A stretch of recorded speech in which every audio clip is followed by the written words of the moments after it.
So how do you find deleted files on your iPad? Let me explain the whole thing and the way it works.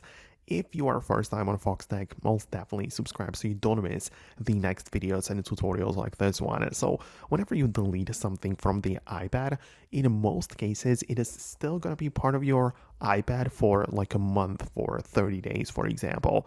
This applies to many different apps and places. For example, if you go to your Files app and decide that you no longer need some PDF document, you can hold it down on it, click on the delete indicated by the trash icon, and it's going to disappear from sight. It's not going to be part of your iCloud or local storage, but it's still kind of like part of the iPad because you can go to the left panel, find locations, and part of that you can see recently deleted folder. So in there, you can find the files which you have recently deleted.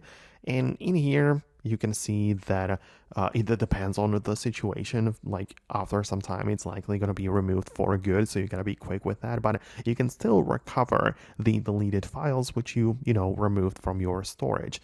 So that is how it would work within the Apple Files app. But the blueprint, the principle is very similar across different apps on the iPad as well. Same thing when you go to the Notes app, right? You can delete a note, but it's still technically part of your iPad because you can go to the recently deleted folder and recover it later if you ever change your mind.